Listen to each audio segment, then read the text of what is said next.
Bridge બનાવવાની નસવાડી તાલુકાના અંતરિયાળ ડુંગર વિસ્તારના ગામોમાં 20 કિલોમીટરનું અંતર ઘટી જશે. છોટાઉદેપુર જિલ્લાના નસવાડી તાલુકાના છેવટ ગામે ₹11.39 કરોડ ખર્ચે ગુજરાત સરકારના માર્ગ મકાન વિભાગ દ્વારા પ્રધાનમંત્રી ગ્રામ સડક યોજના હેઠળ construction of bridge on Boriyad Chhevat road અને અશ્વિની રિવર અને construction of bridge on Boriyad Chhevat road બ્રિજનું છોટાઉદેપુર જિલ્લા પ્રભારી મંત્રી ભીખુસિંહ પરમારના હસ્તે લોકાર્પણ કરવામાં આવ્યું હતું. આ બંને બ્રિજ જાહેર જનતા માટે ખુલ્લો મુકાતા આસપાસના ગામના લોકોને લાભ થશે. આ પ્રસંગે સ્થાનિક પરંપરા મુજબ ગ્રામજનોએ પ્રભારી મંત્રી અને મહાનુભાવોનું સ્વાગત કર્યું.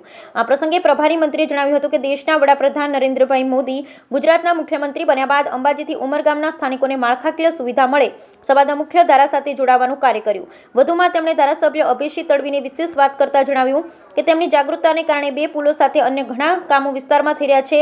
450 થી 500ની વસ્તીમાં 11 કરોડથી વધુની રકમના 2 બ્રિજ બન્યા છે. બ્રિજ બનાવવાથી નસવાડી તાલુકા આંતરિયાળ ડુંગર વિસ્તારના ગામો જેવા કે લાવાકોઈ, દામણી આંબા, કેવડી, ફૂલવાડી, દુગધા, ધારસીમેલ, તલાવ, કુમેઠા, કાંટિયાબા, રાધાપાણી, શરિયાપાણી, વિયાવણ, રતનપુર, કપરાલી તથા અન્ય ગ્રામજનોને તાલુકા મથક નસવાડી તથા બોરિયાદ જવા માટે ટૂંકા અંતરવાળા રસ્તાનો લાભ મળે, જેનાથી 20 કિલોમીટરનું અંતર ઘટી જાય છે. ચોમાસાની ઋતુ દરમિયાન વિદ્યાર્થીને શાળાએ આવવા જવા માટે સુવિધા ઉપલબ્ધ થઈ. આ પ્રસંગે જિલ્લા પંચાયત પ્રમુખ મલકાબેન પટેલ, સાંસદ જસુભાઈ રાઠવા, ધારાસભ્ય અભયસિંહ તડવી એ પ્રાસંગિક ઉદ્બોધન કર્યું.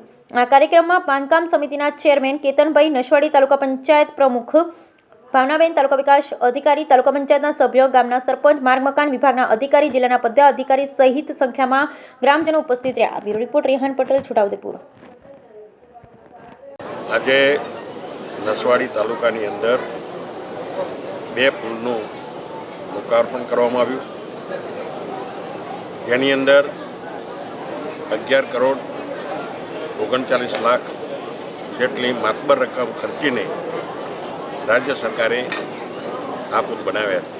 ત્યારે આજના આ લોકાર્પણના કાર્યક્રમમાં ઉપસ્થિત આ જિલ્લાના સાંસદ જસુભાઈ રાઠવાજી, જિલ્લા પંચાયતના પ્રમુખ મલકાબેન અને ખૂબ જ જાગૃત કહી શકાય એવા આ વિસ્તારના ધારાસભ્ય આદરણીય અભયસિંહજી, સંગઠનના અમારા હોદ્દેદારશ્રીઓ, અધિકારીશ્રીઓ અને ખૂબ જ મોટી સંખ્યામાં આ વિસ્તારના પ્રજાજનોની અંદર ઉપસ્થિતિમાં આ કાર્યક્રમ યોજાયો.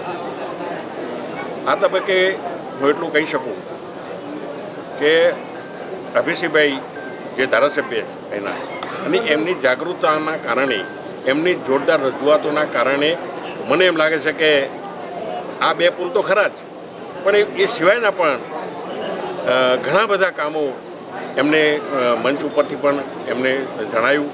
તો એટલા બધા કામો એ થઈ રહ્યા છે કે જેની આપણે કલ્પના ના કરી શકીએ. વર્ષો પહેલાં